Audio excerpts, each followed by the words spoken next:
You're crazy.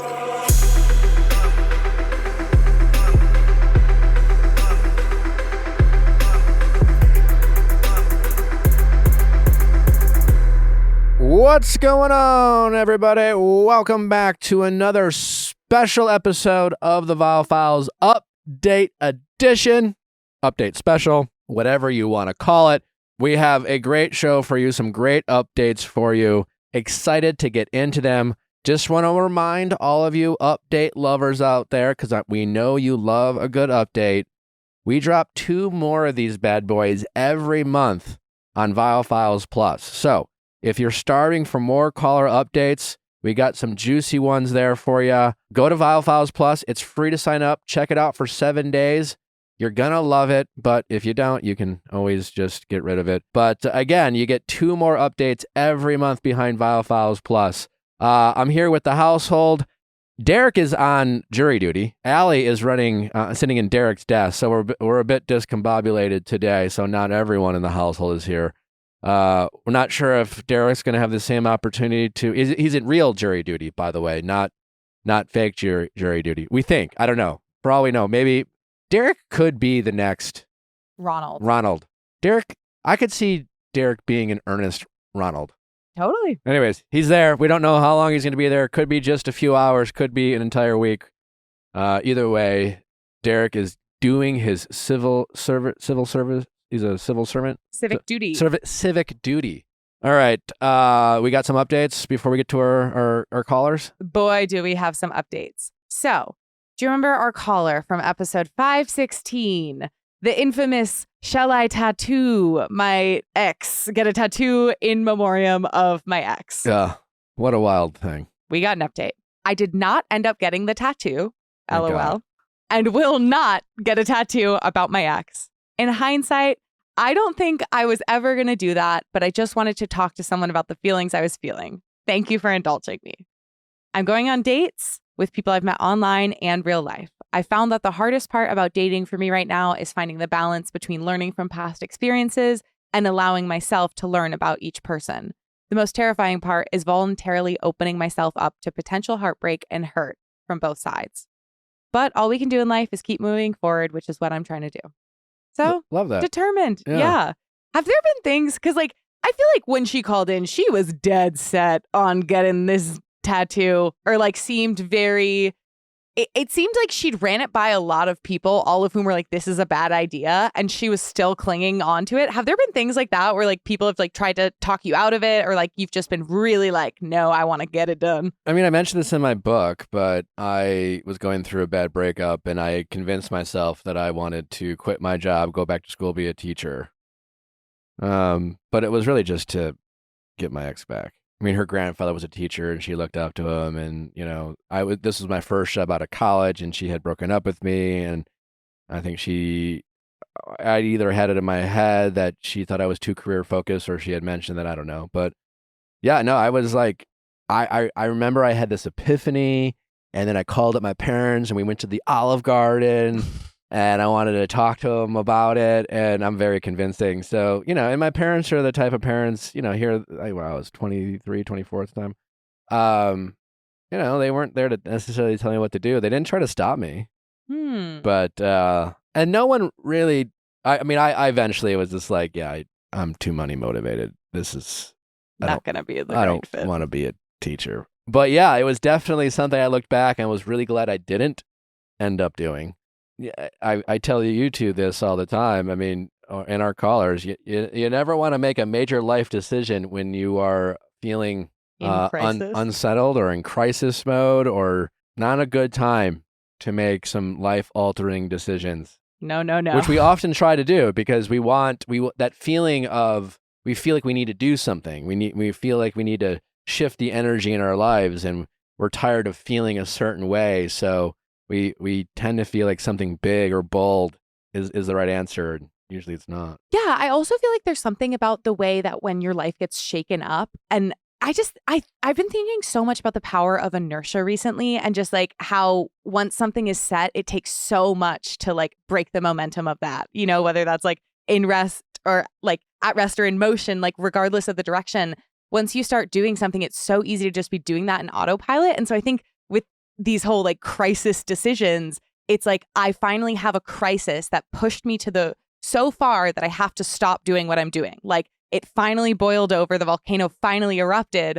And so there's this like new freedom where it's like, oh, all these things that I maybe could like level up or reassess or do differently, I now feel like I have the opportunity to actually like fiddle with them. Whereas before it's just so much effort. And it's like, and I feel like, I don't know. So often it's less of thinking of something and being like, I should do this. And more like not even being aware of it, just having it go on in the background. Allie, was there any major life decision that you thought you were going to do and then was glad you didn't? I mean, I was going to stay in Chicago and be a full-time event planner. Yeah. I had like a full contract drafted up and everything. I was also going to stay in Chicago. COVID. Okay. And I moved home, and I remember being in the basement of my parents' house, and there was this little voice, and it was like, if not now, when? And that's why I moved to LA. Didn't have a job out here, became a full-time nanny. And then you entered my life, Nicholas. Here we are. Yeah, I really wanted to go to college in Australia. That was my big thing. And my parents have been so supportive and like given me a ton of independence from like an early age, because that was like a big principle for them, was like kind of giving you the freedom to like make your own choices, which I'm so grateful for. And it was like the first time that they've like kind of full on been like, we can't support you in this, like we can't help out financially, like we can't, like this is on you. Yeah, like it would break our heart if you went, like you're gonna live on the other side of the world, and then what, like you're gonna fall in love or get a job, or like you're gonna build truly your life alter there. your life. Yeah. And I really wanted to go. And so then finally my mom was like, well, why don't you just take a gap year, Amanda? And I was like, fine, I will. And then it ended up, and they were so right, thank God. Like the college I ended up going to was like the most perfect place for me. I'd really convinced myself that like it was this specific Bachelor of Commerce liberal studies at University of Sydney, where it was like a built-in double major, one of which was like liberal arts, one of which was like business focused. And it was like, I was like, this is perfect. Like it allows me to kind of like have the economic specialization while also having like a more like creative or like sociology type thing. I'd really convinced myself that like this is what was going to happen. And I am so grateful that my parents like just held their ground. I have found that when it comes like I don't consider myself to be a patient person.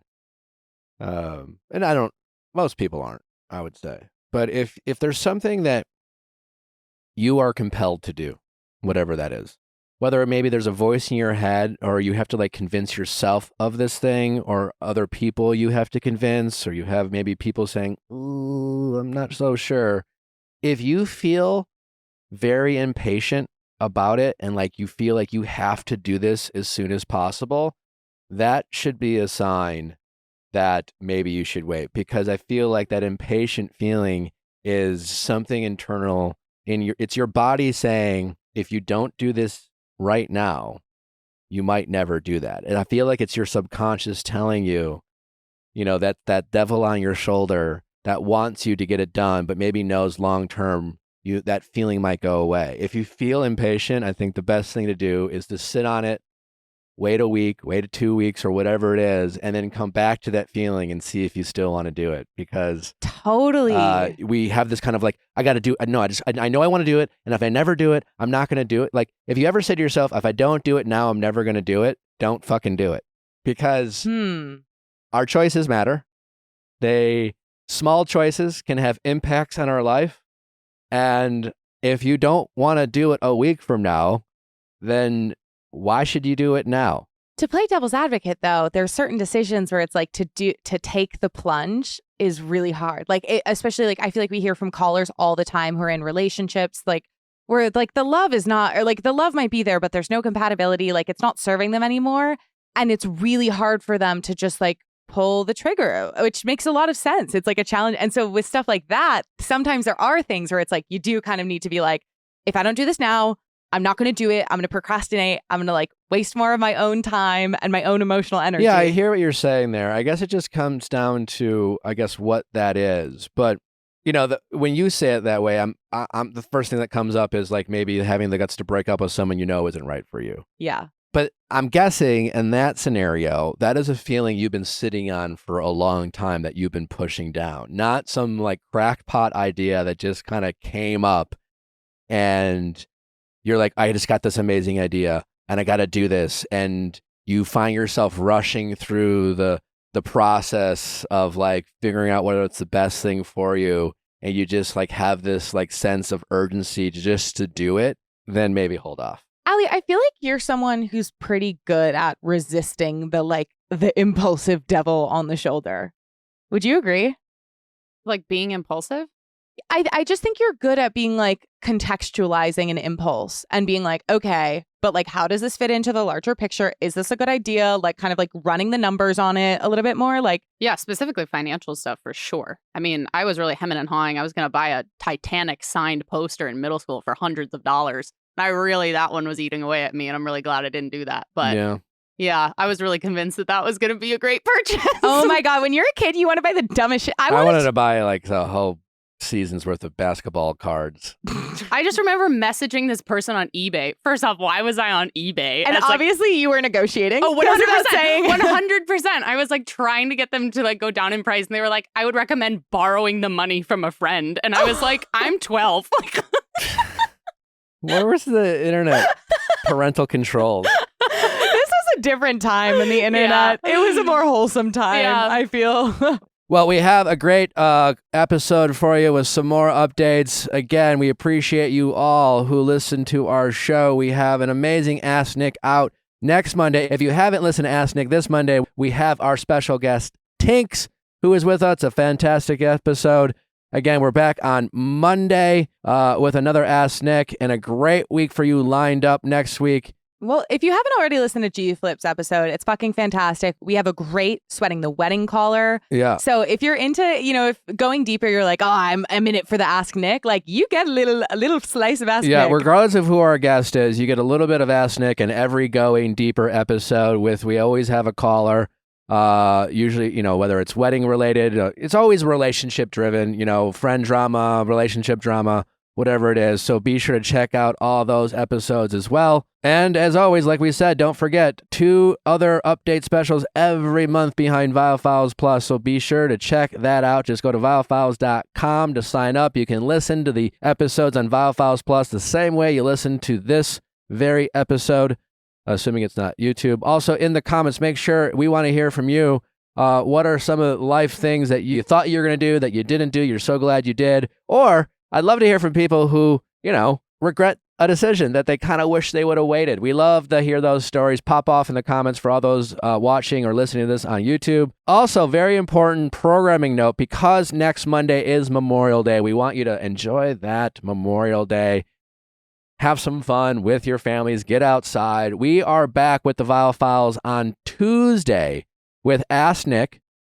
And then we have a very amazing, special, wild episode with James Kennedy and his girlfriend, Allie, to talk all things Vanderpump, their relationship. We want to get to know them a little bit more. Obviously, some comments throughout the season questioning the validity of their relationship, the strength, whether they're in it for the long haul. We'll get to talk about that with them and so much more next week, Wednesday. And then we have a very special Going Deeper episode on Thursday. That's going to stay on Thursday. Be sure to check that out. We're excited to bring it all to you. And if you're sitting around listening to this, don't forget to give us those 5-star reviews on Spotify or Apple iTunes. We always love some nice comments to offset the people who just love to troll our show. But, anyways, we love you all. No, we don't. We love most of you. Honest. That was an honest thing to say. Question time with Nick. Let's ask Nick your sexy questions. Welcome back, Lexi. Hi. How's it going? It's going much better now. Great. Well, remind our audience a little bit why you called in the first place, the advice I gave you, and then we'll get to the update. Okay. Well, I called because first I want to correct. I said 17-year-long relationship where I should have said friendship. So I'm grieving. I was grieving that. The big takeaway was that I was delusional.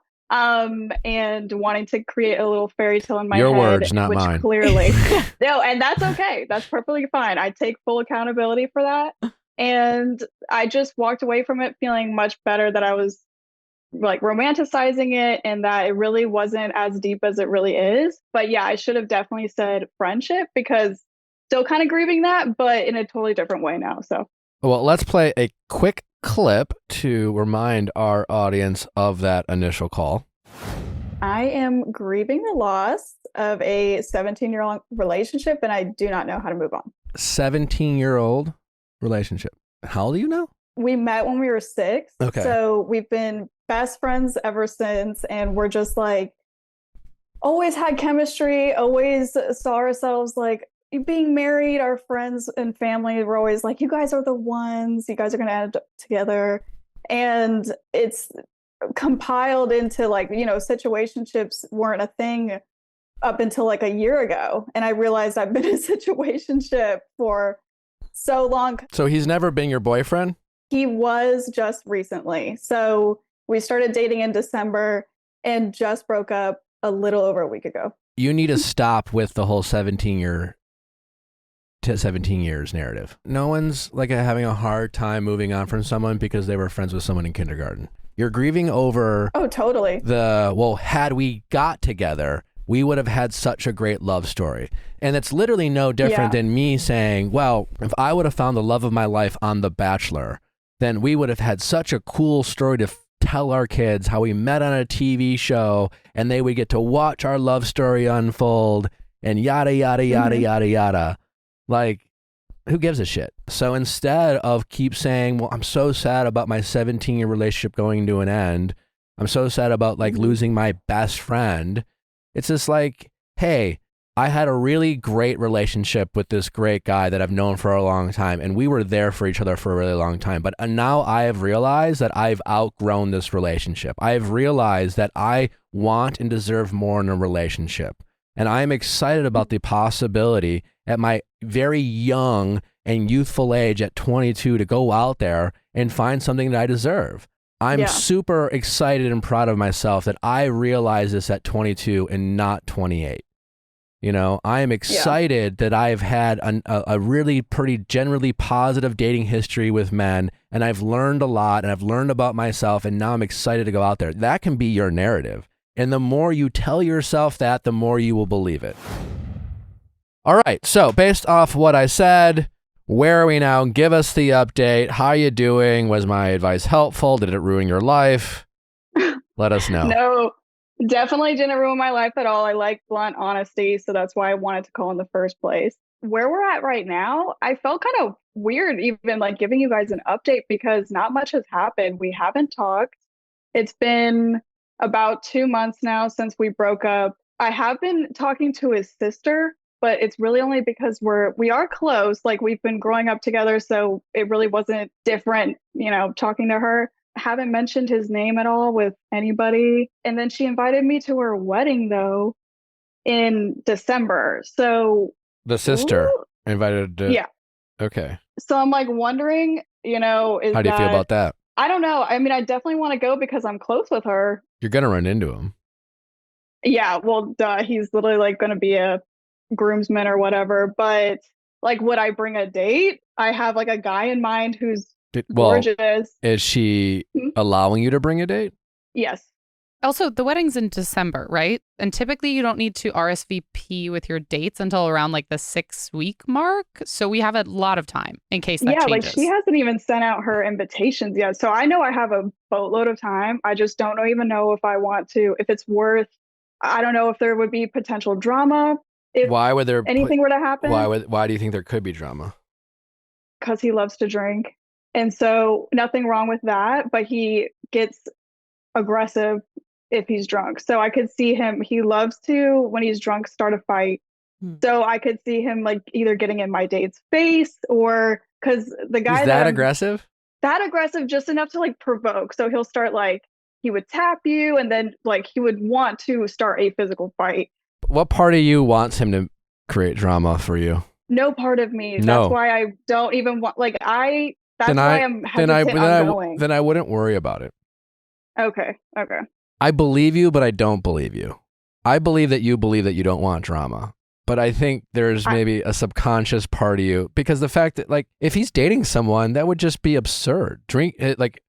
Regardless of his drinking situation, it's like you don't want it, but I think there's a part of you that if you go to this wedding, let's say the wedding was this weekend, because who knows Mhm. how you're going to feel in 7 months, right? Like, Yeah. but if the wedding was this weekend, and let's say you had this little hottie on the side that it was an option to bring as a date, the fact that you were worried about him making a scene, I could see him not making a scene, and then you like internally I'd be shocked. asking yourself like, why am I annoyed? Only to Yeah. realize that you're annoyed because he didn't create a scene, which your ego would be saying, well, if he cares, he'll create a scene type of energy. And him not caring and being indifferent towards you, while the healthiest option, I could see that triggering your ego. Oh, totally. I mean, I genuinely don't want a legitimate scene, like something crazy. I would just want like as of right now, yeah, if you said it was this weekend, I would totally want a reaction as far as like a jaw dropping, but nothing movie. I don't want a whole like stop the wedding type of thing. But as of now, he has a girlfriend? Yeah. Okay. Yeah. Well, she's going I to be found there. out on TikTok. How? She came up on my For You page, and Way to go, it TikTok. started off so normal. Thank you, TikTok. And so I guess I've been dating for maybe a month now. How much time did you spend stalking once it showed up on your TikTok? Luckily, I was going to an event, but right before I saw it, but it was definitely a hard 30 minutes of my sisters and I just combing through 30 minutes every is a little long thing. time. Time flies I when you're totally having fun. agree. Yeah. Exactly. Like we were just screaming and yelling and laughing, and it was laughable at first.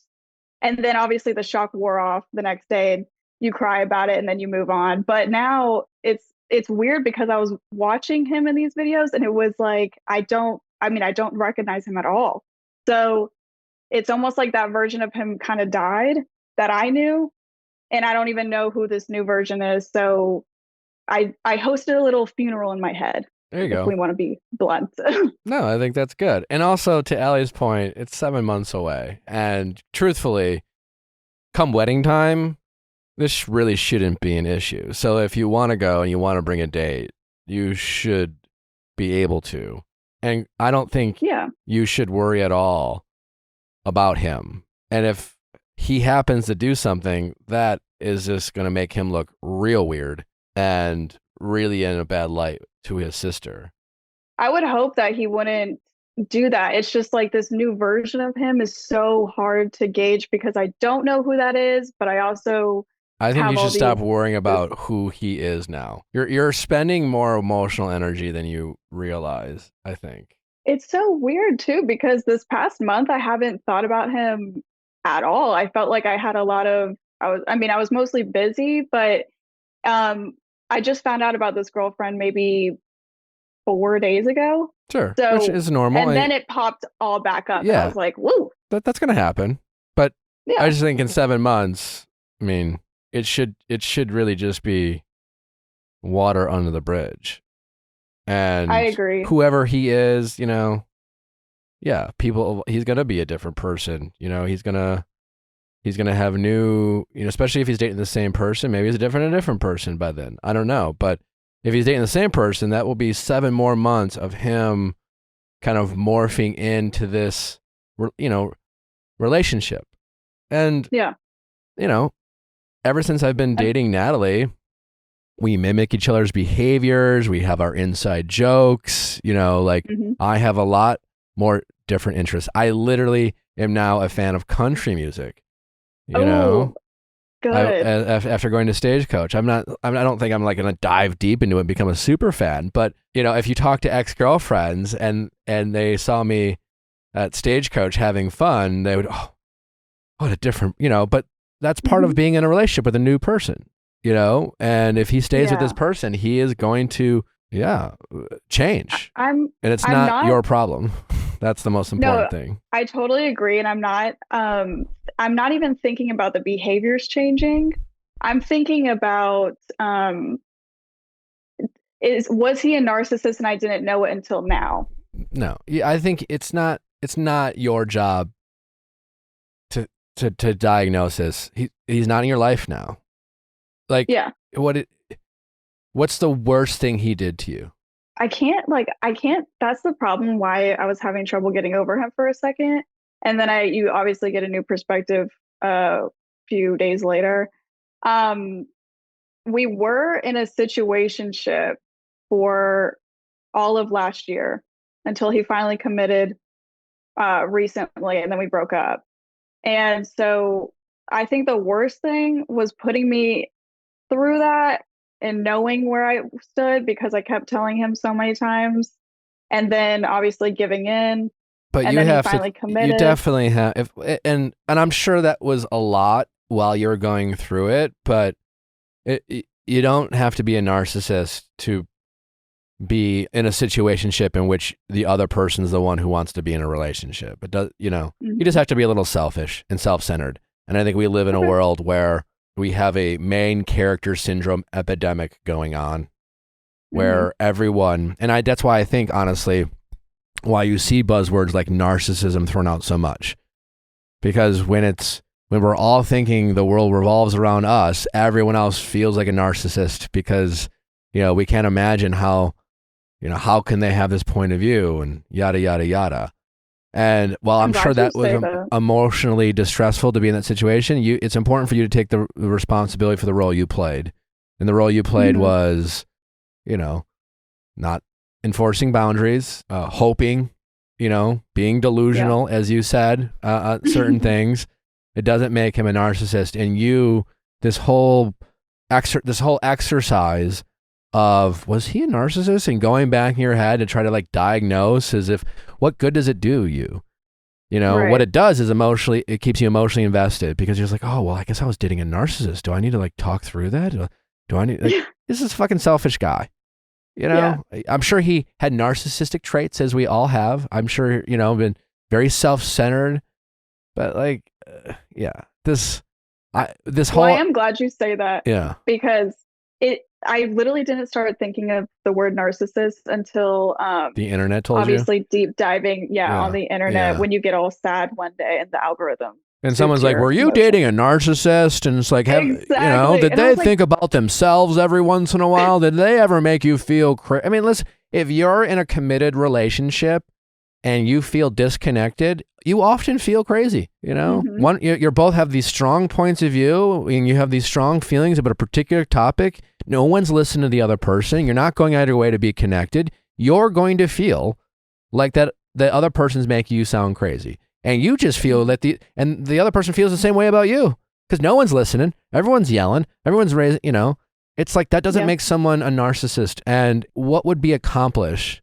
by learning that he was, and who's diagnosing him, and why does it even matter? I guess I just wanted to kind of make him a bad guy, because I wanted to easily get over him, because like I said, when we initially broke up, I'm like, I wish he would do something bad so I would just get over him. Like, I wish he would have just cheated on me, but I put a halo on his head. But sometimes I think we have to be I think we have to be careful of that, as I think that can be dangerous, to try to make someone a bad guy in the hopes that we can get over them, because that doesn't always work out that way. For that same thing we just talked about, let's say you found out he cheated on you. Well, you're going to have to go through this whole process, emotional journey of how did that make you feel, and and then your ego is going to want to know, you're going to have to find out you're going to have to go back in time, and you're going to have to find out when he did it, and you're going to have to, how are you made to feel like a fool? It's not always a healthy exercise. Again,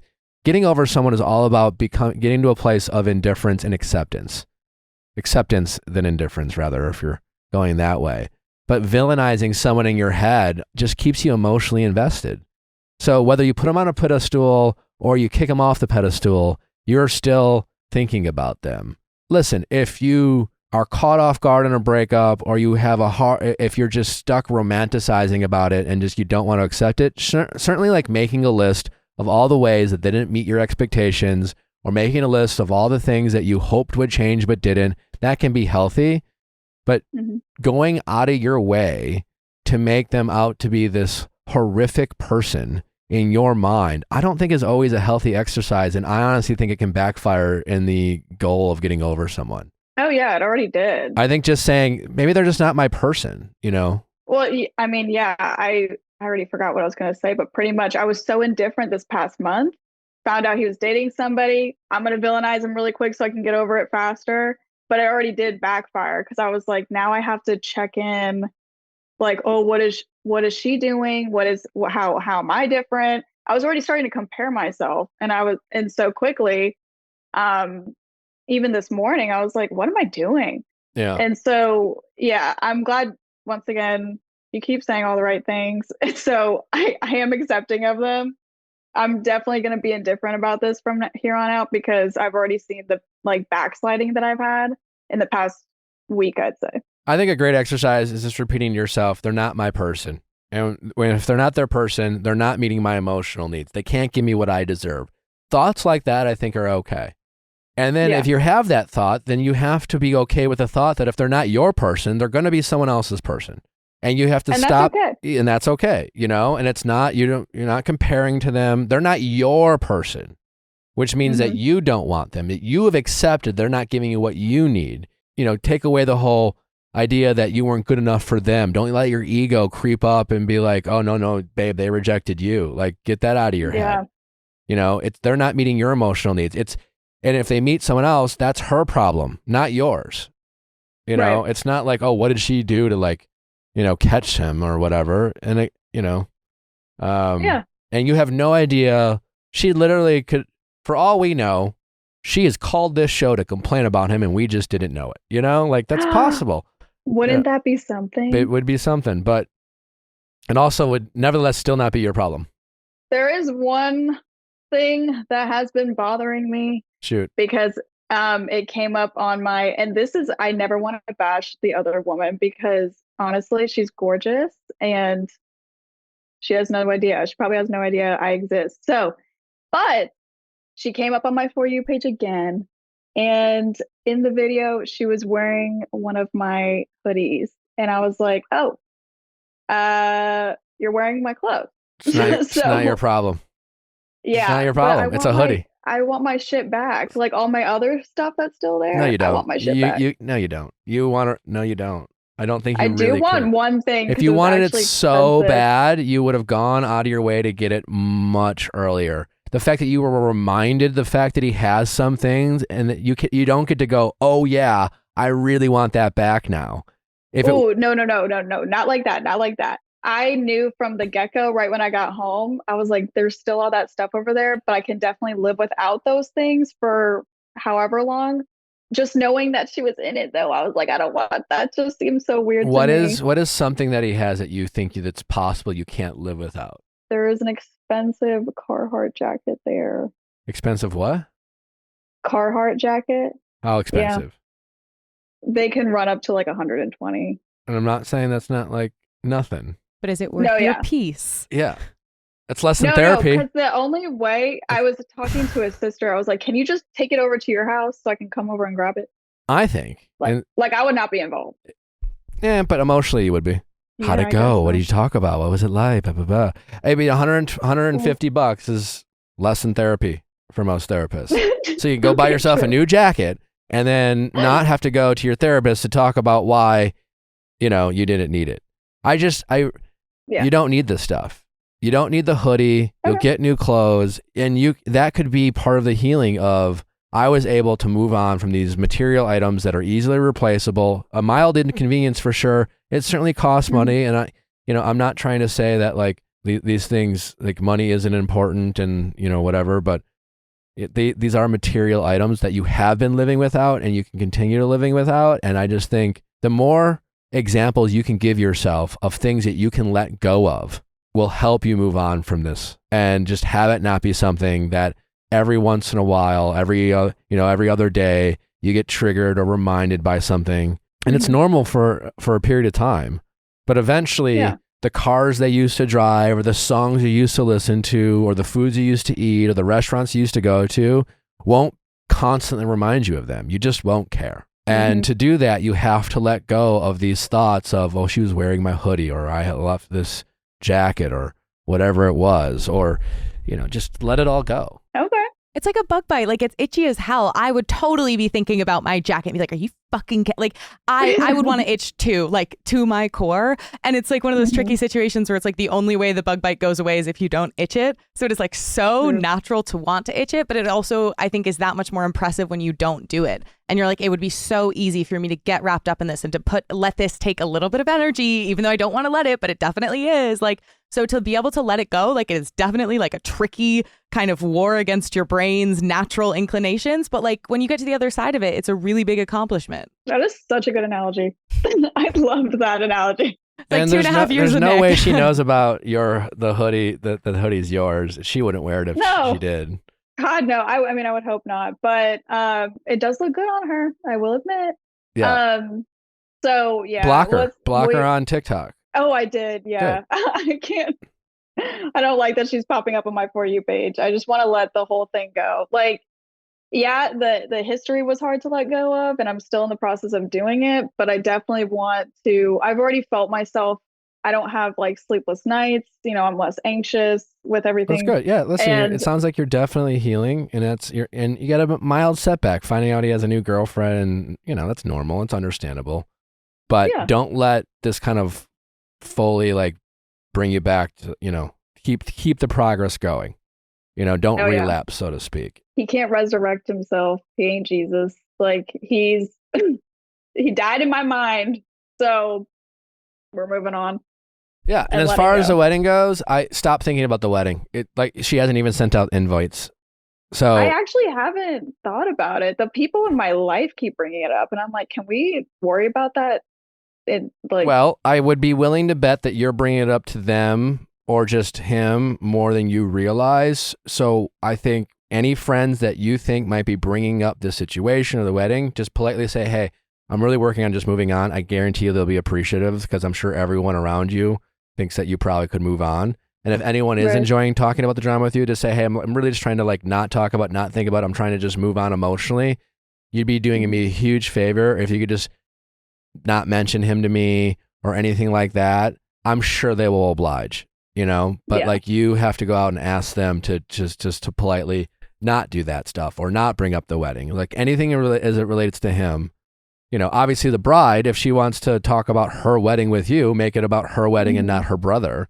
But don't use the bride as a way to like trick yourself into talking about the wedding, and internally you're making it about him and you're pretending it's not. So I think it's really important that you're very honest with yourself in these situations about why you are having the conversations that you're having and who you're hanging out with and things like that, because it's very easy to trick yourself and lie to yourself and keep yourself emotionally invested. So it sounds like you're on the right path. Just focus on that progress, because it must have felt real good to not think about them in those days that you weren't. It did. Imagine, just think about the emotion. You must have felt lighter and more emotionally available for so many things. So definitely. Think about that. I will. Well, thank you guys so much. All right. Seriously. Well, we appreciate the update. Update. Let us know. I'll let you know. Yeah, if you lose this shit at the wedding, keep us posted. Oh, for sure. All right. All right. Thanks so much, guys. All right. Take care. Bye-bye. We have an update from our caller, Katie. She originally called in because of the situationship with her CrossFit coach, and then called in on the most recent classic update. And so we have a written update just to hear how she was doing last time we spoke to her. When I told her at this point it's all her fault. Yes. We did, I think, meet the hard, what is it? Is it hard love? Tough love. That was she was very, she was in the, I'm going to make all the excuses in the world to not do the one thing I know I need to do to stop the thing that I keep complaining about. Yeah, I think she was also like really very relatable, really feeling the friction of like, wait, it's one thing to say I need to leave this gym. It's another thing to like actually go through the inconvenience of like leaving this community, etc. So we spoke to her. You were very fervent on making some changes, really cutting him out, removing Did she all leave the gym? accesses. So thanks for checking in. I'm doing a lot better. Since we've last spoke, I visited 3 different gyms. I haven't found one that's a good fit for me just yet, but I'm optimistic. I'm still training at my current gym in between. I've been taking classes that my ex doesn't coach, so I've been able to avoid him for the most part. If I do happen to see him when he's there, I make sure to have my friend or sister as a buffer there with me. I've been in communication with another gym owner and texting about doing a 30-day trial, Thanks again for reaching out. I appreciate all the help and advice you guys have offered me through the last few months. So she's making moves. It's okay. I still think I know. she's dragging her feet. She doesn't have to find the perfect gym. Katie, She if just you're needs listening, to leave the gym. I really hope you've pulled the trigger by now. I have faith that you have, but we'll be hopefully getting another. It's just one of those things when we whether we need to get over a person or a situation, maybe we got involved in some drama with a group of people, it's just we're human beings, and we aren't machines. We can't just turn off things that matter to us. We can't just shut down that parts of our brain that emotionally trigger us and things like that. And it's just one of she is never going to be fully over this until she has enough break of time with no access to him. And so is it better? Sure.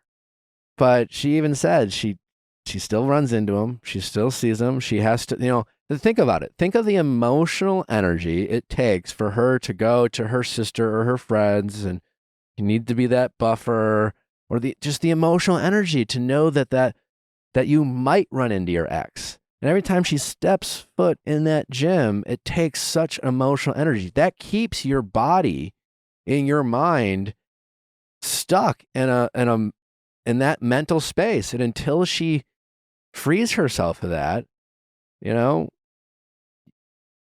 she's always going to be stuck. That's why if you're stalking your ex, if you're looking at their Instagram stories, I know it's hard. I know it's difficult. But if you really want to be free of them, if you really want to move on from the person, I'm guessing, and if you're out there, if you're struggling moving on with someone and you've said to your friends, I just want to get over it. I just want to be happy. I'm just tired of feeling this way. If that is you got to help yourself. You got to block them, delete their numbers. You have to take the extremes and stop making the excuses of, well, I don't want to let them win and yada, yada, yada. No, you're letting them win by all the emotional energy you're putting into them still without being them a part of your life. And that energy that we have is priceless. It's not limitless. We only have so much. It's energy you could be putting into all sorts of different things, new hobbies, activities, things you could be learning. But no, you're stuck just obsessing over the idea of someone or who they might be dating. And again, I get it. I've been there. But you're not letting them win by choosing to separate yourself from them and allow yourself to heal, so that once you're healed, you can go back to whatever fucking gym you want, because you've learned to move away and it's no longer a triggering event for you. So I know it's hard. I know it's a challenge, but do yourself a favor and stop focusing all your emotional energy on someone you claim to not want to be a part of your life. And until you have gone out of your way to stop giving them access, you will never be free of them. If there's someone who you were thinking of while Nick was talking, who you need to block, I invite you to do that now. Yeah. I think you'll feel really powerful. Yeah.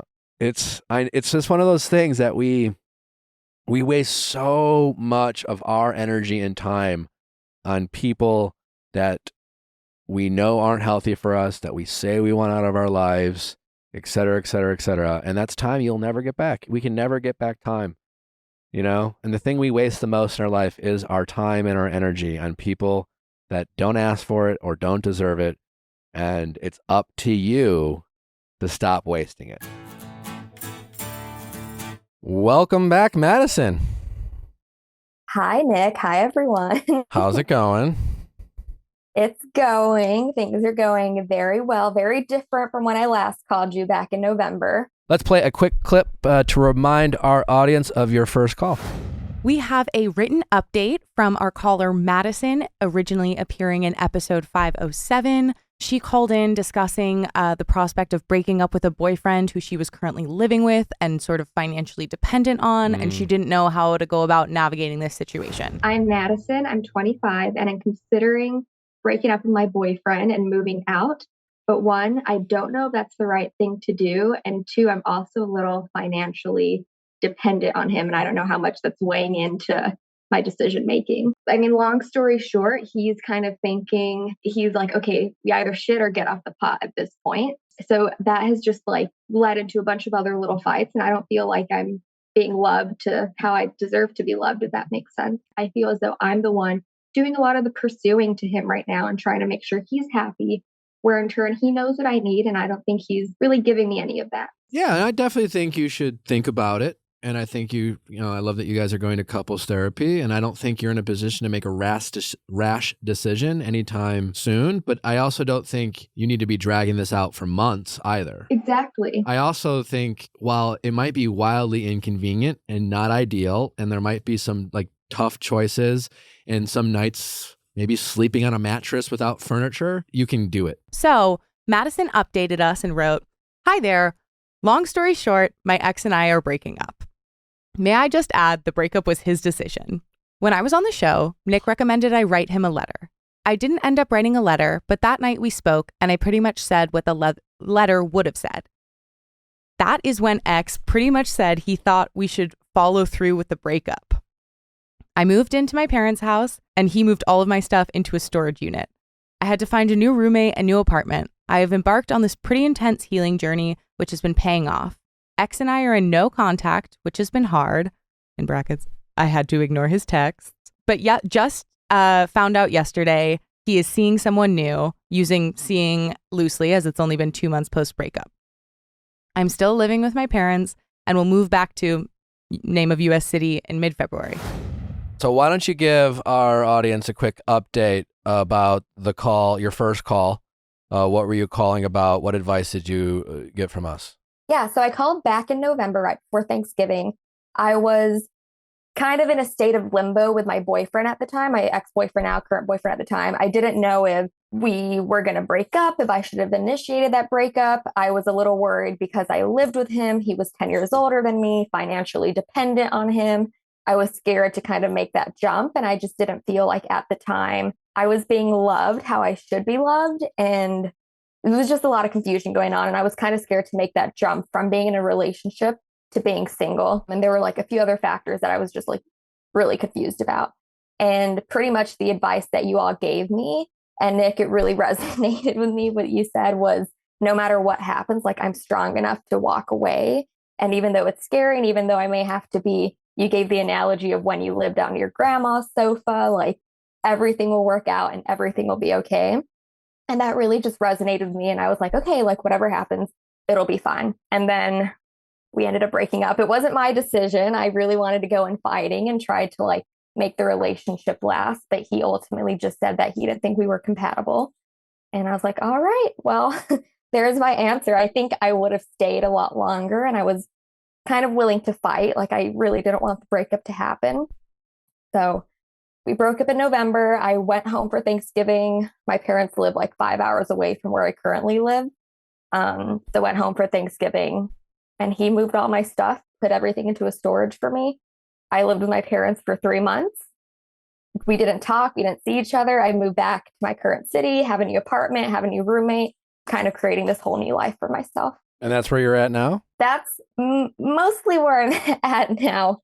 One reason why I wanted to speak to you again right now is because part of just the crazy dynamic that I was scared of leaving was his family obviously became very close to me. We dated for about 2 years and he has a younger brother and sister, soon to be sister-in-law, that became like some of my best friends. And we were all just very much like a big family unit.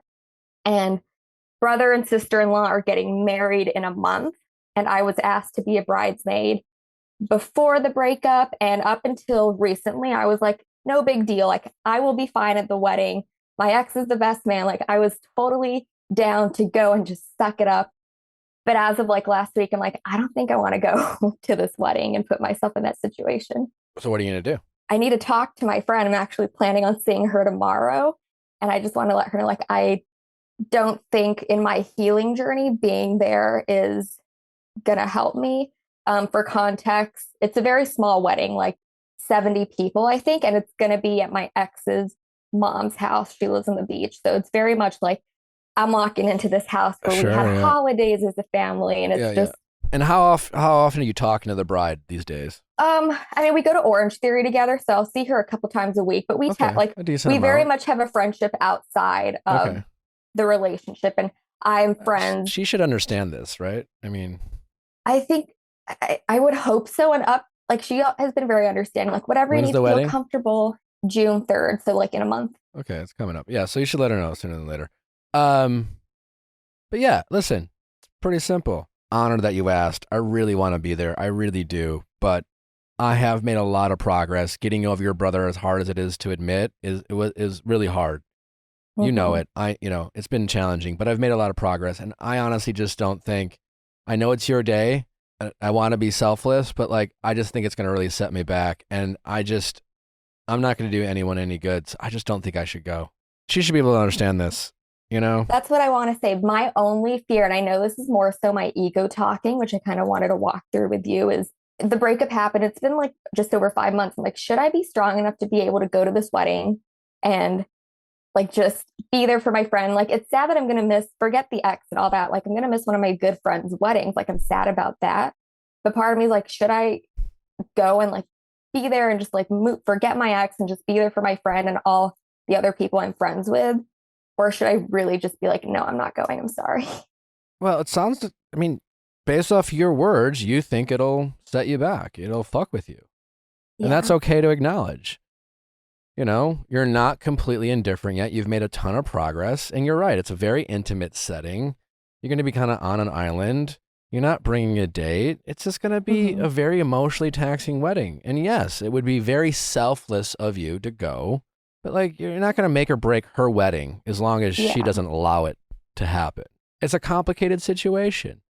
Good for you that you've been able to remain friends with his siblings and his sister specifically.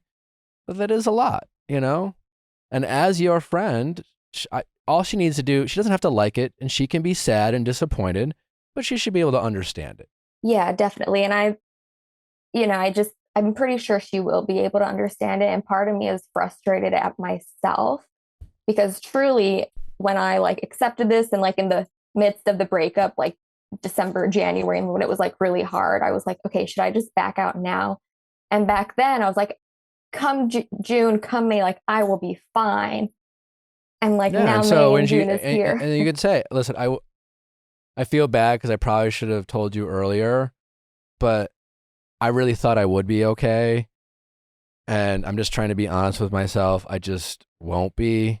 Is there potentially a middle ground that you would feel comfortable with, going to the wedding itself, but then maybe not joining for the reception? No, nuts. I thought about that. I'm just trying to think through logistics. We're all going to be Well, yeah, we're talking about her emotional well-being here. And at the end of the day, if she's taking the trip to go at the wedding and just leave, the damage has been done. Just because she's not torturing herself anymore, she's going to have complicated thoughts about leaving. Then she's going to be there, and then someone's going to be oh, no, you should stay. And and then all of a sudden she gets sucked in and roped into the reception. There's too many, variables at play. I think she just doesn't go. The bride needs to understand this. That, her going creates more scenarios that are not about the bride than if she doesn't go.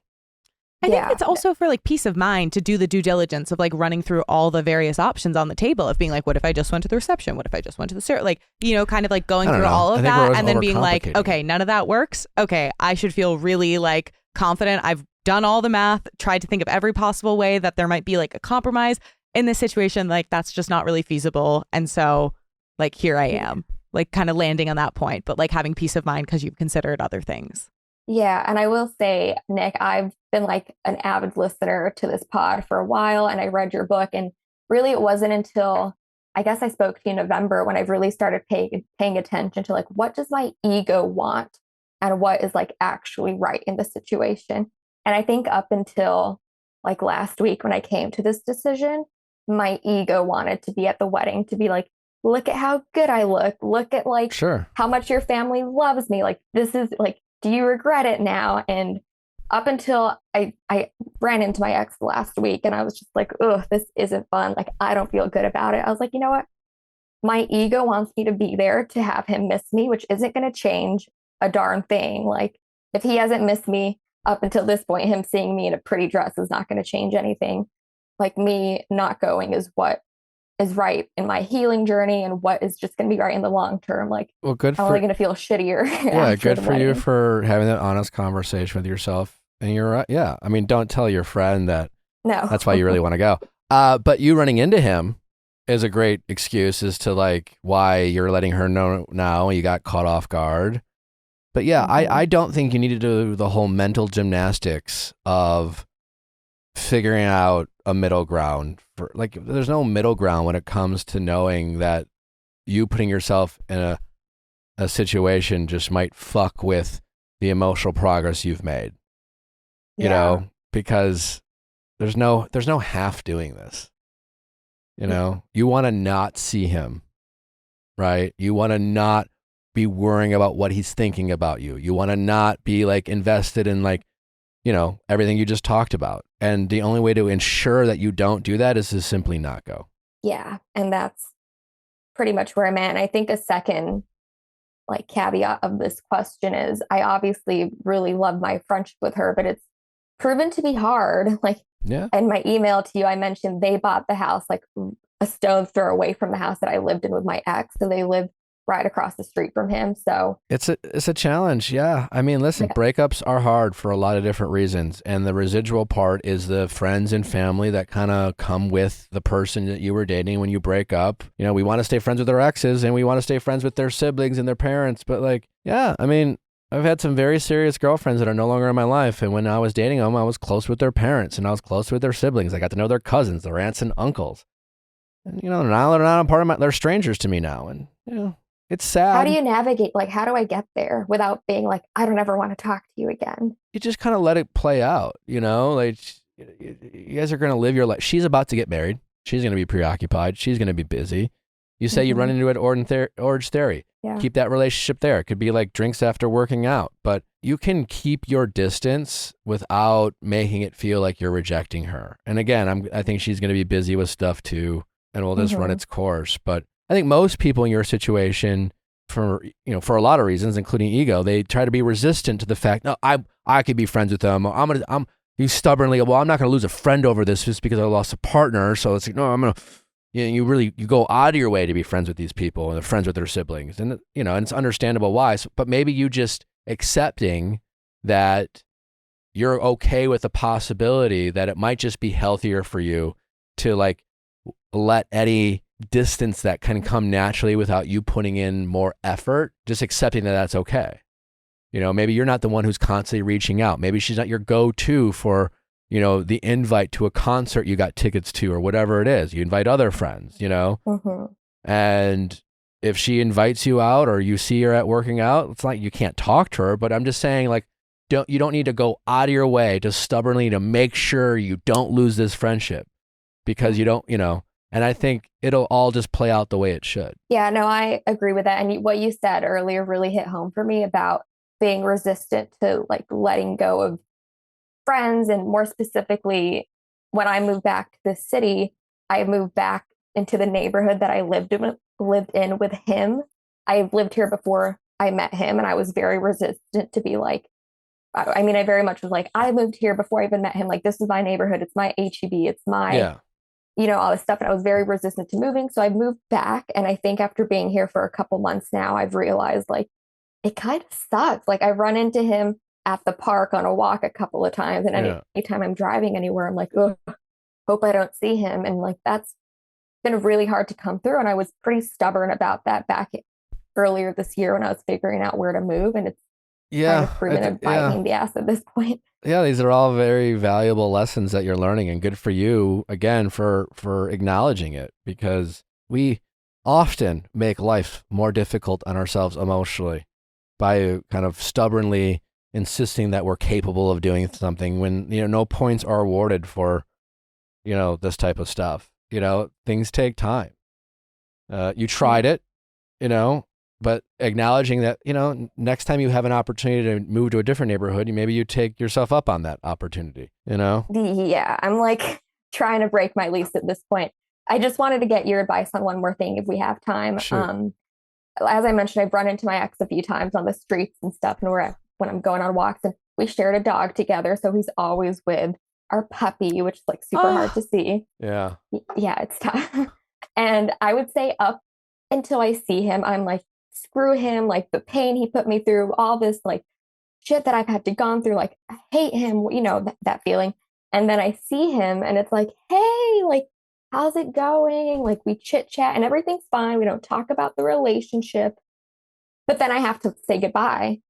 And it sucks. I'm like, why am I not strong enough to be like, screw you, I'm turning around, like we're not talking? Because, you had a lot of love for him. And at the end of the day, while he decided to move on, it doesn't make him a horrible person. And so when you see him, you have a natural chemistry with him. It's just easier, So, yeah, I get the whole like, fuck him or whatever, because you don't want to go down this kind of reminiscing about the good times and nostalgia and things like that. But I think maybe there's a middle ground there of you don't need to say fuck you or fuck him. You could just challenge yourself to not think about him when you can.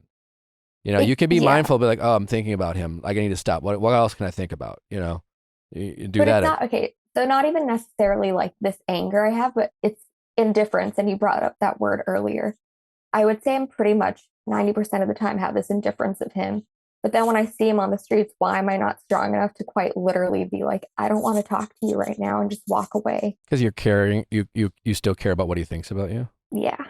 I also think we're so conditioned to like choose harmony. Like that is the way we are like socialized as kids, is like, how do you behave in a way where you're going to get along with people and not be an issue? Like we are, like, it's a human thing for women. I think there's a particular flavor of it, of like, just like being conditioned to like know how to engage in a way that's going to make things harmonious and simple and clean. And so like that instinct, like when you're kind of on your own, like you don't really have to fight that instinct because it only arises like when you're in this situation. So I think like give yourself some credit that there's a bunch of stuff that comes up when you see him that like you, as much as you can try, you can't simulate in your brain ahead of time and practice dealing with. And so like not beating yourself up, and then maybe just like, maybe next time it's like the bar is lower. Like maybe you say hi, but like maybe the conversation's just a little shorter. Like it takes time to like undo these things that we've like internalized for our whole lives. Also, just think you still care about what he thinks about you. No, I do, definitely. I mean, Amanda's not wrong, but, I think if you just acknowledge yourself, I still care what he thinks about me. That's not helping me get over. I need to stop. And so it is like, if you see him, it's okay to walk the other way, even if he sees it. Your ego doesn't want him to think that he still has any power over you or control. Who gives a shit? It is, I'm giving you permission to say, I don't want to see you. You could see him turn the other way. Who cares what he thinks about that interaction? No, and that's 100% where I want to be at. And I think that's why I had this revelation with the wedding literally a week ago, because I saw him a week ago and I had to say goodbye to him, and that hurt. And I was like, why do I even care? Because you're not fully healed. And there's that part of you that hopes that he sees you in a pretty wedding dress and reconsiders his decision and has regret. That's a normal and natural feeling. But that's why you care, and that's why you're polite, and that's why you don't follow through with like, these fantasies of telling him off or things like that. So yeah, admit that you care, that it's a normal feeling. And then just after you acknowledge it, it's okay to say, well, I can stop caring. At any point I can stop caring, because it doesn't matter what he thinks about me. I'm not with him anymore. Doesn't matter if he thinks that he could have you back or not have, it doesn't matter. I'm really trying to work on that mindset. And again, that's kind of that was the push, is to me not going to this wedding, because up until recently, I was like, who cares? Like, I'm going to go, like, I'll be nice, it'll be civil. And now I'm like, screw that. Like, I'm not putting myself in that situation. And I think I'm very proud that I've come to that. I mean, it's every inch of me wants to be like, no, like, just go. But I think this is step one, and really just like releasing this attachment and this hold I have to him. Yeah, I couldn't agree more. And I really commend you for having these kind of honest conversations with yourself and not letting your ego dictate you these choices. And you're being vulnerable with yourself by saying, hey, listen, I care more than I want. I'm still not totally over it. That's okay. I still have more progress to make when it comes to healing. That's also okay. So I'm going to stop putting myself in these vulnerable situations and torturing myself that have these like little moments of setbacks that make me still kind of, that make me think about him more, make me wonder about him more and want his validation and want his consideration. And so you're doing all the right things. You're being more mindful of what your emotional needs are, and you're following through with that rather than giving into what your ego wants and the validation that you think you deserve. I've been trying really hard. I went through a breakup a few years ago and I was like a total psycho afterwards, like drunk calling and like texting. And it took me like so long to get over it. And then with this breakup, when I left, I literally left and I was like, I'm never going to talk to this guy again. And I like went home for 3 months, didn't talk. And obviously I've seen him a couple times here. So I've really been trying so hard to like redeem myself from that last breakup and like do this quote unquote the right way. And I really think I've done a lot of great strides. I mean, it's still human. It's still hard. And I still like. No, you clearly have. You've made a ton of progress. I mean, I can tell that you're someone who's really like focused on trying to get over a difficult heartbreak the right way. I mean, it's evident talking to you, but the pain that you're going to naturally feel is going to come.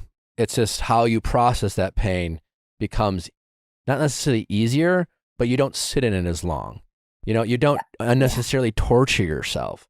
I mean, the first time you face heartbreak, it's new and complicated. We don't even know what to do with it. And then we have all these kind of warped kind of ideas of what we should do with it that ultimately just torture ourselves even more. It's like, what does it mean? Or I need to do this to find meaning. Or then we have this hope, and you're clearly getting far better at accepting just in general. And that takes time. And then acknowledging, hey, I thought I could live here. Turns out I'm not ready yet. And I can admit that to myself. And that doesn't make me any less of a person, doesn't make me any less stronger. In fact, it makes me stronger to acknowledge that to myself. You know, you are getting far better at protecting yourself, and you're getting far better at, you know, leading with your heart and less with your ego, and being, you know, willing to, you know, put yourself in healthier situations just because you're willing to be honest with yourself about what you need emotionally. And so just follow through with that. And again, while it's a bummer you're not going to go to your friend's wedding, it's totally reasonable. If she's worth having as a friend, she'll understand. Yeah. I'm supposed to see her tomorrow and we're going to go on a walk in the morning. And I just have this pit in my stomach. Like, I just hate letting people down, but I don't know. I don't want to let you down. I feel bad, but like, I'm just so close to being like fully healed. And like, this is the last big hoorah I have to get through. At the end of the day, I want her wedding to be a good memory for you. And like, you going to that wedding might make it a really bad memory. Yeah, I think so. You know, I just want to touch on one more thing that I've gotten really from listening to your podcast and reading the book has been the practice of like letting these feelings come without being so angry at myself, like putting so much pressure on yourself. For example, I would say early in the breakup and in my previous breakup, when I was sad, I'd be like, this is never going to end. Like, I'm going to feel sad forever. And now I've really learned, like, okay, I'm sad right now. I'm sure I'm going to wake up tomorrow and be happy again. And then when I'm happy, instead of being so scared, like this happiness is going to end, I've been like, okay, I'm happy now. I might be sad tomorrow, but like this too shall pass. And I think that's been really helpful in just this whole healing process, and taking y'all's advice and the book has just been really great. Well, I appreciate you saying all of that. So thank you very much. And just keep doing what you're doing. It takes time, but you're on the right path. And then you're learning from your mistakes. Your mistake of kind of, you know, being a little too stubborn and a little too ego driven with some of your choices following the breakup, but you can adjust. You're fixing the mistakes, and over time it will work out. I'm certain of it. You're doing all the right things. Thank you. That means a lot coming from you. All right. Well, thanks for the update. I appreciate it, and keep us posted on how things, you know, what we really want an update with the conversation with the friend for sure. I will. I'll email y'all tomorrow afternoon. Hopefully it'll be done by then. Okay. All right. Alrighty. Thank you all. Have a good day. You too. Bye-bye. We also have an update from our texting office hours caller, Haley. So she called in for episode 565 with Phoebe Robinson. We were talking Love is Blind.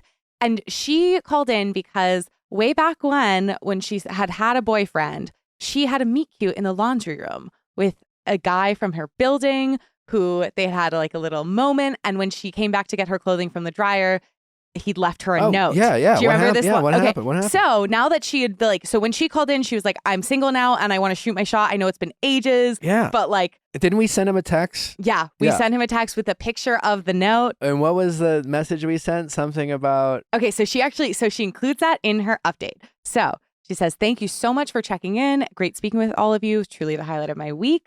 I think I was more nervous on that Zoom call than I was to text Laundry Guy, whose name I now know, but will continue to save him in my phone as Laundry Guy because it's a fun memory. After we ended the call, I drafted a text, like Nick had suggested, and I sent a photo of the note. It said, hey neighbor, this is the attractive woman you met in the laundry room. I finally got my clothes out of the dryer and was hoping you'd still be interested in grabbing a drink or coffee sometime. I'm single now, smiley face. And by the way, my name is Haley. Did we get a reply? And so, sorry. I'm like, why is everyone looking at me? So for the literal end of the update? We're on the literal Cool. edges of our Everyone's like, seat. what happened? Great. He responded right away, completely blown away that I'd kept his note all this time. Unfortunately for me, he is no longer single, but we had some good back and forth banter about the situation, shared some selfies to jog our memories. Wait, what? To jog our memories, like a selfie of like, remember me? I'm No. sorry, that would be the most high pressure selfie to take. It would take me 45 minutes to take a selfie of myself to What send do you to think that his man. new girlfriend would say? It seems like it was a very wholesome conversation. What would you say? I would want to say, well, it really depends on the phrasing of the text. Nick. My Nick. You're Nick. Yes. He's like, babe, guess what I got today? Well, I got a random note from a girl I met in the laundromat. Super cute. Asked her out. You weren't in my life yet. I didn't hear back from her. She responded to me today. And obviously I let her know that I was in a relationship. And then we exchanged selfies. I sent her, I took a selfie and I sent her a picture of me. And she sent me a picture of her too. And How then you I sent feeling? a dick pic. How are you feeling? okay. Are you not immediately mad that he responded in the first place? Well, he does not. He hates photos of Okay, himself. this is not about what he you think Nick hates would or wouldn't photos do. of- So This is I would not- be pissed. I'd be like, you took a fucking selfie for her? Do you know a lot of guys who, other than myself, who like taking selfies? There's, I agree. That's a fair point, but there's a spectrum of how averse you are. He's very far on that spectrum. He fucking hates photos. How many guys do you know? I would want to love see the taking text. selfies? I would want to see the texts is what I would want to do. Cause like, I would want to be able to like suss out the vibe. And also if he doesn't want to show me the text right away, that's a huge red flag. It's not ideal, but I don't think it's definitively shitty. I would say it's definitively shitty. Yeah. I mean, but I'd be like, if I found out that Natalie got a text from like a former secret admirer, I would be like, why did you respond in the first place? And then if I found out they were sending selfies, I would be furious. And I don't feel like I'm on Jealous Island here. It's a little sus. It's a flag. Like it's a flag. I mean, I to ask more understand the questions. nostalgia of, and again, I don't know how new this relationship is, but good news for our caller. He is definitely more interested than he should be, even though he has a girlfriend. Well, okay, so he's no longer single, but we had some good back and He forth. might be single soon. Yeah. Shared some selfies to jog our memories, and he asked if he could reach back out to me if he finds himself single again. So Yeah, by the way, babe, and I said, just in case it doesn't work out between the two of us, by the way, I love you. I did tell her to like keep my number just in case things don't work out. Who knows? Maybe he's just been dating this chick for a week, but he certainly didn't tell her about it. And I'd be fucking pissed if I were the new girlfriend. yeah, I think it would. Also, I want to point out, if I remember this correctly, our wonderful caller, who when first received this message was in a relationship, did they not? Did they say, "Hey, got your message, super cute. Here's a selfie of me. By the way, I have a boyfriend, but in case things don't work out, I'll hit you up." No, she didn't respond. She didn't reach out. She did nothing. She appropriately did nothing, even though she was flattered by it, and even though she was charmed by that, and even though she thought he was hot, even though she thought, man, this never fucking happens to me when I'm single. Of course this happens to me when I'm in love. But she appropriately did nothing. Now, she saved it, but like she didn't reach out. To be fair, she didn't save it. The only reason she still had it is because she sent a photo of it to her friend To of her like, friend. oh my God, Okay. look what happened. So even better. Yeah. So she The friend had appropriately did nothing with it other than text a friend to say, hey, this I fun- still got it. I still got it. This happened to me, yada, yada, yada. This fucker immediately responds. I'm curious how the selfies talk was initiated also. Does it matter? Well, I mean, Explain I'm just to me like curious in a salacious how way. it would matter. How Well, it would be like, you know what? Now that I've heard the full context no, of Nick, the story. You've convinced me where I'm like, okay, this is definitively a little shady, or like definitely not best practices. Certainly not. This is not like a. Well, my question is, if he needed a selfie to jog his memory, how many laundry rooms is he leaving notes in? Yeah, why did they have to exchange selfies? Well, I think it had just been so long. Like, I think this was like months and months ago. And it was just a random, they had a cute little moment. Well, to Allie's point, I mean, either this guy is just like writing a note from every person in the laundromat we can't possibly, like, listen, I meet a lot of people every day. I'm bad at faces. I meet so many people. There's a lot of people who I'm like, I've never met you before. And they're like, yeah, no, we've met. And I'm like, fuck, But you would think that, if you had the guts to like do something like write this note and put yourself out there, that you would remember that person's face from a few months ago. Yeah, and it makes me think he's trying to gauge, like, remind me how cute you were so I know if I should break up with my Yeah. girlfriend or not. He's like, It's Are like- you worth it? Yeah, it's like make up a lie about being very like obsessive about your contacts, needing to have a first and last Do we name, know and who then sent the stalk first them on the selfie? internet like a normal person. We don't. $100 says it was him. Oh, yeah. Yeah. He's like, oh, I'm just like, having my like latte frappuccino, blah, blah, blah, doing some work at the Bucks. How's your day going? At And the then- box. Men are either so like loose-lipped with the selfies, like they're sending them off like it's no one's business, or they're very they'll like send close. one if they want to get one in return. Ooh. The only reason a guy has ever sent a picture of himself is because he wants something in return. He is never just like, how's my outfit?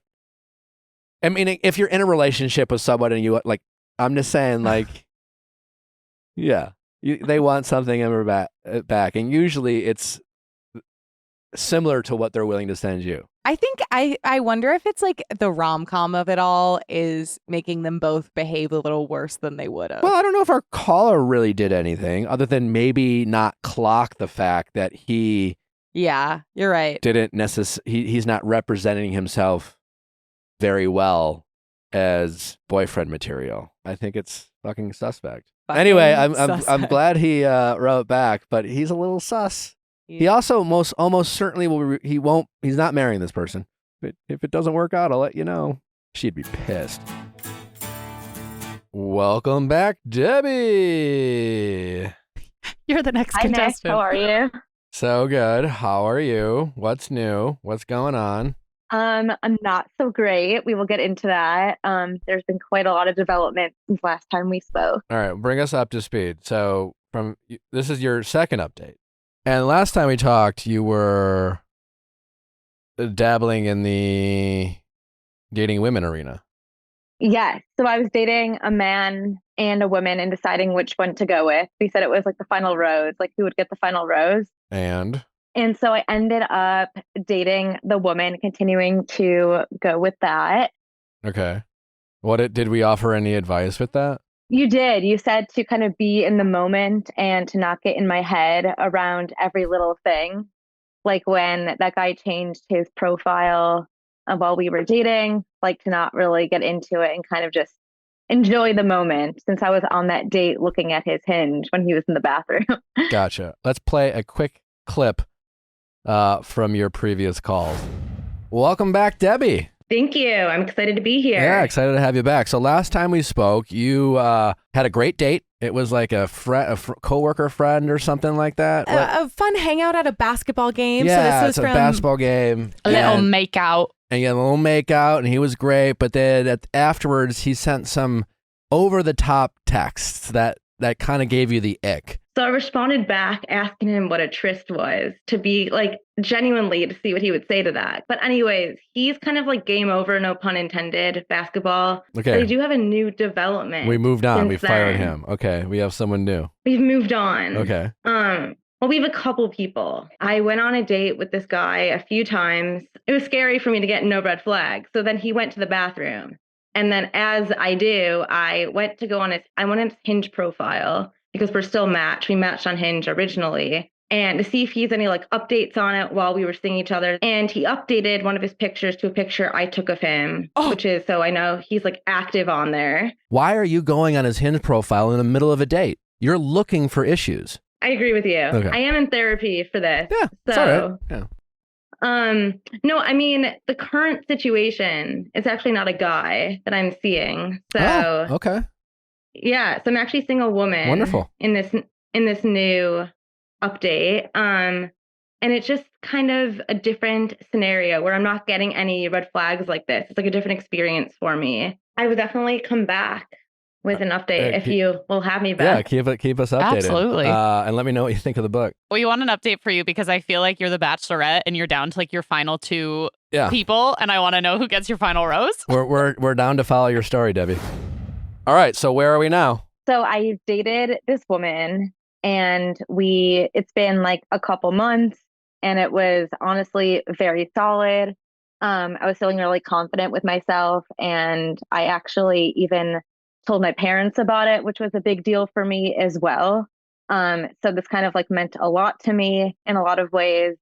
I learned kind of far in the relationship that she was non-monogamous, learning that like late into kind of our relationship was kind of unfair in a lot of ways. And when she told me that, I liked her so much that I tried to just accept it and just make it work for myself, even though I was like not being true to my own values about it.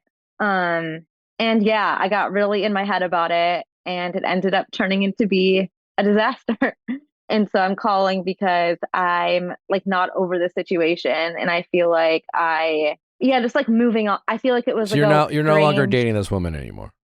Yes, What the happened? breakup was very odd, Why? and I What am having happened? trouble getting past it. What happened? Yeah, so we talked about the monogamy thing at Arrow One, actually. The monogamy thing. What was the monogamy? Mahogany. What was the monogamy? Monogamy? What was the not fucking other people thing? Yeah, so I was on a trip. I came back and we went on a date, and she told me that she was seeing somebody else enough seriously, and it really like took me off guard, and I was upset by it, to say the least. And So I you ended wanted up letting her monogamy. know I wanted. She didn't? Yeah, Gotcha. I didn't really ask questions around it. I think too, like that was maybe part of the issue, but Not she told me necessarily. this, and I wanted to talk more about it. So we set up a date at Arrow One to talk about it. And we were sitting there talking about it, and I felt like she was not very like open, and it was kind of hard to like get anything out of her about it. And I just told her I like was not okay with it, and I really like her, and I can't really see myself seeing her if she's seeing other people, basically. She still wanted to see you, though. Yeah, she wanted to like have her cake and eat it too situation. I don't know. I was really like upset in that conversation, and both of us, I think, like kind of froze, didn't know what to do since we both liked each other a lot. So we ended up like leaving and hugging and being like, okay, we'll think about it. And then the week after that conversation, it was kind of like normal. Like we would text every day being like, how are you? How's your day? Send voice notes per usual, like long voice notes. And it kind of was confusing. And I guess I was trying to set up like a next date to like see her in person, because I'm not a huge like do this over text situation. So I made a date. I was like, look, like we had a conversation at Arrow One. It was intense. Let's talk on Saturday about this. Let's go for coffee and talk about it. We kept saying like, we'll talk on Saturday. That was kind of the move we both planned on. It comes to Saturday, right before you were supposed to meet, she cancels. And I was really upset since we had talked about this. And then basically I sent her a note saying I was upset. I saw on her Instagram story, she was like with people. She said she was sick. Obviously she was not sick. So I sent her a note to follow up. And then basically a day and a half later, she sends me a voice note. This was actually 2 days ago. Sends me a long voice note, like basically ending it and being like, I'm open to do a phone call or FaceTime for closure. I was like, great, let's do a call. She never shows up to that call. Okay. So that's where I'm at right now. And it like sucks. What sucks about it? What are you going to miss the most about being in a relationship with her? I mean, like everything. I honestly thought it was all good. No, that's except not an for answer. That's not an answer. That's a what am I generic. going to miss about her? Yeah. Like the banter, like I guess our like connection and being able to be like vulnerable and open. It was very deep. It was a deep emotional connection. And I felt like I was owed that ending. Yeah. And she, I mean, I don't know. it certainly would have been nice. It would have been the considerate thing for her to do.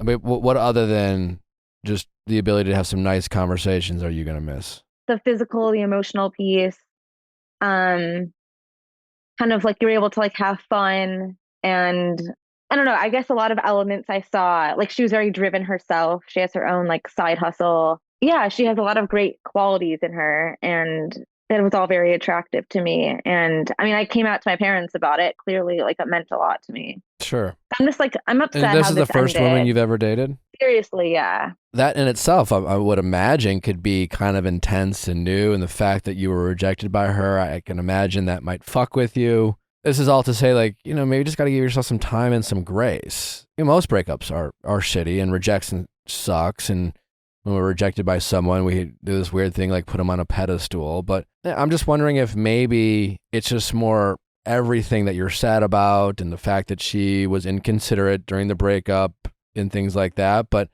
I doubt very much that she is going to be irreplaceable. And so I think you just have to accept and grieve the loss. I think you would serve yourself well if you would just accept the fact that she was inconsiderate and that maybe she's just more of an inconsiderate person than you thought she was, and then move on, rather than tell yourself that you are owed this by her, and then she basically has a debt to pay. Because when we say things like, well, I deserve this, I was owed this by them. Well, in your mind, then you're kind of thinking, well, if they haven't given you what they owed you, they still owe you, and then therefore you have to hold them accountable, and then you have a hard time letting go of the thing that you think they owe you. Except that this is how she handled it. That can be part of the moving on process. Like, hey, what I want is a considerate person. When we were vibing, when she was getting what she wanted, when she needed, we had good chemistry. She met my emotional needs. But when things weren't going her way, I couldn't count on her. Being able to count on someone is a big part of a relationship. And being a big part of being able to count on someone is their willingness to step up when you need them, not just only when they're available. And so you would be better served thinking of the narrative that way, rather than I was owed this by her and I still haven't gotten it. So therefore, I need to keep telling myself that she owes me and then stay emotionally kind of stuck and invested in her. Yeah, I mean, I guess I keep going back in my mind to keep saying, like, what if I just... That line, I keep going back, that's kind of that's your problem right now. I understand. I'm a professional, keep going back kind of guy. I like to ruminate about things, so no judgment. But when you say, I keep going back, you have to stop keep going back and reliving that relationship over and over in your head, either thinking about what she should have done or thinking about what you could have done. None of that matters at this point. She has chosen to not prioritize you in the relationship that you had. And while as sad as that might make you, you accepting that reality is going to help you move forward faster. But replaying things in your head is just going to keep you emotionally stuck. Yeah. I mean, the non-monogamy situation, like non-monogamy was new to her. She was kind of exploring that. Yeah, so realm. She's on an adventure on herself. So like even that should help you accept that it was less about you and the rejection that you feel and more about her journey was just different than yours. So that should help you take it less personally, and that should help trigger your ego less. Now you just have to accept that it's over. Stop telling yourself you're owed something by her. We're not really owed anyone's consideration. It's nice. It's really nice. It's nice to be considerate. It's nice to have people be considerate to us. Are we owed that? Debatable. But we get ourselves stuck when we tell ourselves that people owe us these things and we deserve more respect. And again, that's nice. But instead of saying we are owed this by us and then us wasting our emotional energy to hold these people accountable because they owe us this, we just need to accept that they aren't the considerate person we wanted them to be. They aren't the emotional available person that we thought they were or wanted them to be. And then see that as a shortcoming in them and their ability to be the partner that you want and deserve. And that should help you move on and saying, well, they're just not my person, rather than reliving all these situations to figure out what you could have done differently or should have done differently. None of that's going to change the present. She just wants to explore things with other people. She wants a variety. That literally has nothing to do with you. And as much as she enjoys your companionship, she's prioritizing that over you. And that is okay. And that makes a lot of sense given where she's at. I mean, does that make this any less real though? I feel like I keep I never really understood that term, that real. People, well, did it mean anything? That's just your ego talking. What do you mean? Were you dreaming this whole thing? Of course it was real. It happened. And unless you were dreaming or on drugs or whatever, this relationship happened. It just didn't meet your expectations. It didn't play out the way you had planned. You got a little ahead of yourself. But of course it happened. And it was meaningful when it felt meaningful, it was meaningful. It's just you have to you're doing the thing that so many of us have done is try to, well, if it doesn't mean anything in this moment, then it never did. It's not that black and white. It's as meaningful as you want it to be. What did you learn from this? What can you take from this? If you learned nothing from it, then, it wasn't very productive, but, it was the first woman you've ever dated. Of course that's meaningful to you. I also think in my experience, the first woman I dated seriously, oh my God, there were ways that we connected, even though I'd, dated several dudes beforehand, that blew it out of the water and just little specificities. Yeah, so many little things must have felt special about it. 100%. And I think it's really hard, especially when you only have kind of one central reference point to figure out, okay, what if this is stuff that I'm experiencing now that I am living in with this part of me kind of in the full light, I am embracing fully all of the desires or just where I'm at sexuality wise, and having that be something that is you're kind of bringing your full self to a relationship in a way you haven't before. And then I'm sure this person also you had so much chemistry with her, she was really fun, and so it's a tangled mess of what was her being fun and charming and what was this was oh, I'm leaning into myself and having this really fulfilling exploration and new knowledge of myself. Yeah, I almost feel I'm not really in an exploratory phase. I kind of felt for me in this situation, I felt this was I was ready to jump into a relationship potentially with this specific one. So I guess, Nick, what do I do in a situation where... How long were you dating this person for? I would say 3.5-ish months. Basically, if they tell me later on that they don't want a relationship, I guess how do I should I remove myself automatically if I'm feeling I want a relationship and they don't? Yeah. Or is this something? Essentially, yeah. If 3.5 months is a reasonable time for sure to say, hey, I want to commit to this. I want us to stop seeing other people. I'm not asking for us to get married, but I want to prioritize this and see where it goes. This is why I want to invest my energy when it comes to dating. And if they say, hey, listen, not for me, yes. Essentially, everyone out there who's in that situation should enforce that boundary that they have communicated, that they've set for themselves, and they should stop seeing them. Otherwise, you're just giving them no reason to change their mind. You're not creating any urgency. Yeah, I guess that's what our conversation was. I was trying to get at Era One, and when she was not, willing, or I guess they're able to willing to be monogamous. Yeah, I don't know. I just really wish we got that closure call. I think I'm just waiting on my phone for her to be oh, can we do, sorry, I was busy yesterday. Why do you wish it so badly? In your wildest dreams, what was she going to say that was going to make you feel better? Assuming she's not going to say, I've changed my mind, I want to be monogamous with you. I mean, if we could have just wrapped it up and said how mutual respect almost. Like I felt like both of us respected each other a ton. Both of us have gone through a lot of hard shit in life, and we were like kind of there on like a day-to-day kind of basis. And I felt like from going to like But 100 I to get zero. why that's upsetting to you, to realize that the person you thought had as much respect for you as you for them is disappointing. That I totally understand. Makes a lot of sense. But that's not closure. Like, you're upset for a valid reason, but you're upset because it's a new revelation about this person and what, you know, the relationship was. You know, and now, as I've always said when it comes to closure, you accepting that reality is where you're going to find that closure. And that should help you move on, because you realize it's this person who you put on a pedestal. Part of the reason why you wanted to date her in the first place is because of this mutual respect.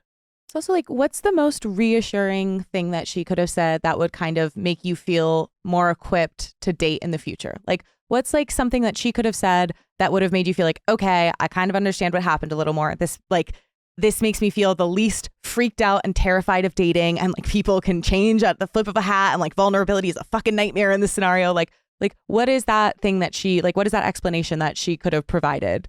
Yeah, I guess just being upfront and truthful. I think she hid a lot of her emotions in a lot of ways. Like, you were supposed to meet again for that coffee date that she canceled last minute. Like, that was a chance for us to kind of check in where we both were. Was it the exclusive part that kind of made her realize like she was leading me on, or was it more for her? I just feel like there's like unanswers as to like what made that decision. What's the best answer to that question? Like, what's the best thing that she could kind of say as like an explanation for what happened? And best could be, I'm a huge fucking asshole, and like I'm a nightmare, and there were all these warning signs and you missed them, and that, or best is, I'm sorry, I was really fucking overwhelmed. I felt like I was Adam Sandler in Uncut Gems, where I just knew there were all of these things racking up that I could never fulfill, and I got more and more stressed, and I was constantly trying to put out all these fires, and in the process they were all just getting bigger, and I really fucked up, and you were a casualty of that, and I'm sorry. Like, what would be the best thing for you to hear? Yeah, I guess the overwhelmed part, honestly, like it was too much for her, and kind of like just I knew I couldn't kind of do this right now, and that would have been totally okay for me to hear that genuinely. If this was too much for her, I'd rather hear that than someone like pull away. What if instead of thinking of that as like a possibility, like what if you just decided that's what happened? Like you said, I'm just going to decide straight up, definitively, without her confirming this, like she was overwhelmed and she fucked up and I was a casualty and she feels bad. Yeah. I mean, I just like wanted to tell her on my end too how much that she meant to me. Not that she would have, I don't know if she would have cared, but like I did tell my parents, like that was a really big thing for me. And I did get over trauma in a really specific way with her. And those are two really, like, she created a safe space for me. Like, there were lots of things that she meant, and I really hoped to really let her know. Why does she need to know that? Why can't you just tell yourself that? I think you are holding out hope that her mind will change, and that if she knows that, she will be less reluctant to let it go because she will know how special she is to you. I think you just have to be great. I think you just have to be grateful that you had a chance to meet this person, and despite it not ending the way you wanted it to, and her showing some signs of a behavior that quite honestly you don't want or deserve in a long-term relationship, she was a meaningful person because she helped you through some of these situations that you were able to process. And maybe that's just the role she plays in your life. It doesn't make it any less meaningful. You told your parents, great. And I mean, the focus here is that you cross paths with a person who created a safe space for you to open up about some past trauma, and you were able to get it out. And that's the important thing here. And she was a vehicle to allow you to do that. She's not your person. So it doesn't really make much of a difference whether you broke up today or 3 months from now, quite honestly. If you were going to break up, it's always better to do it sooner. And you're just a little bit disappointed in how she handled it. And that's also okay. But I think you're just holding on stubbornly to some hope. And because you're afraid that if it doesn't work out, it's like you don't need to have exclusively positive memories to be grateful that you ran into someone and have them be a part of your life. I know that can be complicated to be grateful of an experience that includes some pain. I know that's a challenge. but it's possible. And it gets easier over time. As time passes, you'll get over her, but you'll still be thankful you met her because of what she was able to get out of you during that relationship. I guess that like that thankfulness for her is like why I wanted it to end on such a positive note. Like I really just hope it was like I really wanted it I to think end that's a temporary positively, kind of. feeling. Yeah. As someone from like who's just like a little older and experienced stuff like this, and just, by this I just mean breakups where you're kind of grappling with like two different like opposing thoughts, that the frustration and anger and pain that you're feeling, that'll pass. You'll get over that.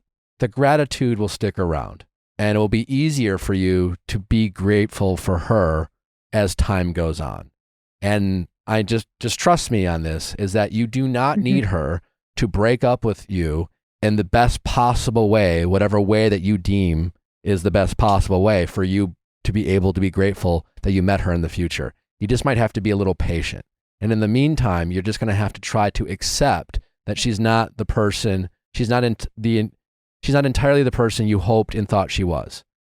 Doesn't make her all evil or anything like that. It just means it just ran its course. And as you move on, as you heal, as you just kind of get over it, as your ego shuts the fuck up and just lets it go, it'll be easier for you to appreciate the positive things she brought to your life. You don't need all the answers right now. You know what I'm saying? Like, you're not going to feel over it today. You're just going to have to like have every day just get a little better, and then challenge yourself when you have these thoughts of going back and playing the what if game. Challenge yourself to not let yourself go down that path of playing that kind of what if game with yourself, and just accept that like it's over. I'm sad. Acknowledge the sadness, acknowledge the disappointment. You'll get through it, and it'll be fine. It'll mean what it's supposed to mean. And as time goes on, the things that you give a shit about are the things that you should care about. And if you don't care about it in the future, it just means it wasn't as meaningful to you in the long run as you thought it might be. And that's okay. And also, from experience, I have dated some queer women, queer non-binary people who are like, and also, to be fair, some men, but like, especially kind of as you were saying, this is your first queer experience. Like, I have dated some queer people who have been spectacular at like talking through trauma and making me feel seen and heard. And like, I truly believe there is more where that came from. And it's like so special and beautiful that this person kind of proved that it's a thing, but it's been a thing. It always will be a thing. And you'll find another thing that is like better in ways that this just like fell short. Thanks for saying that. I appreciate that. Also, maybe women are also just generally better listeners. So the fact that you know, it's your first woman and you felt like you've never been heard and seen emotionally, maybe just because you maybe just date another woman, you know, and then you might just be like, oh yeah, it's not a her thing. It's just like, there's way better listeners, you know, could be that too. Yeah. I mean, it was beyond just the listening. It was like the whole picture, the whole package. Or just generally more empathetic. I mean, not all, no, there's a lot of very empathetic, emotionally in touched men, but like, generally speaking, I think women are far better at creating a safe and welcoming environment and a non-judgmental environment, and allow you to really pour your heart out. I think, generally speaking, women are more naturally gifted at that than men. And to hear that she played this role, I wouldn't be surprised if you continue to go out and date women that you might find a pattern of, yeah, I feel when it comes to my emotional needs early on, it's much easier for me to connect with women than for men, because, you know, unless you get lucky, you got to kind of pull it out of the guys a little bit. Thank you so much for calling. I really do. Like, it resonates for me when I was in the dating trenches. All of my friends who are actively in the trenches, like a million different scenarios, each one ending for a different kind of shitty reason, a different lesson. And like the fact that you were in there, I think is so going to resonate with other people. And I feel like you're moving through it all, and it's gonna work out eventually, which is like not always reassuring, but like I do believe that fully. So you're hanging in there. That's the best you could be doing, is hanging in there, and that's exactly what you're doing. Yeah, I hope this resonates with like all LA daters on Hinge and, you know, offline too. Like it's rough out there. So hopefully this resonates with people. Absolutely. All right. Well, thank you for calling. Appreciate the update. Thank you so much. All right. You take care. You too. All right. Bye-bye. Thanks for listening, guys. Don't forget, another exciting episode of Ask Nick is on Tuesday next week, not Monday. Freestyle with James Kennedy and his wonderful girlfriend, Allie, and then going deeper on Thursday. Enjoy your Memorial Day weekend. We will see you back on Tuesday.